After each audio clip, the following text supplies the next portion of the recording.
So I have to explain a little bit. This is a really important concept in Google AdWords called keyword matching.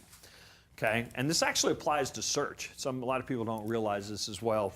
The way in which you can actually put characters involved in your search, and it will actually refine your search.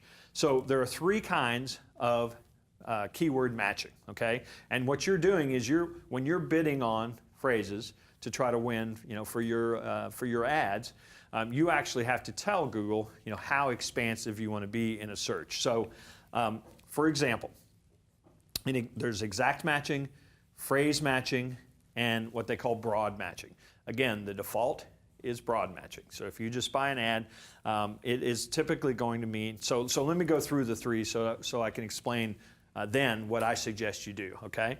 So exact matching, like it sounds, is if you type in tennis shoes, okay, you are only going to be returned results where that exact match. So in this case, red tennis shoes, because the word tennis shoes, so if I ran an ad that said red tennis shoes, and you typed in tennis shoes, my ad would come up because those two words showed up exactly as I'd written them in the exact order that I'd written them, okay? But if you, in this particular case, if I had not chosen exact matching, then it might show up for other things. So phrase matching means, so if you typed in red leather tennis shoes, I might be able to run an ad, say shoes for tennis.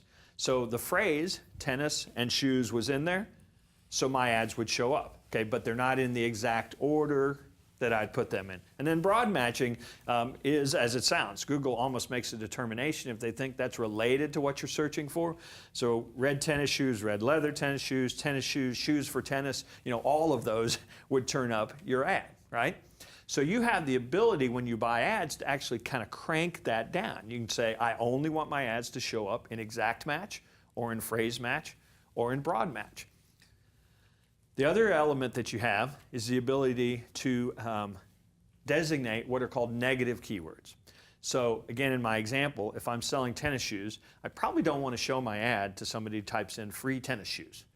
I'm not sure who would type that in, but again, even though the exact match was there, I want the negative keyword to bounce that out of the results. And I've told them if I don't want free associated with my exact match. So again, farther narrows it down and hopefully keeps it more relevant to people that I'm trying to sell to.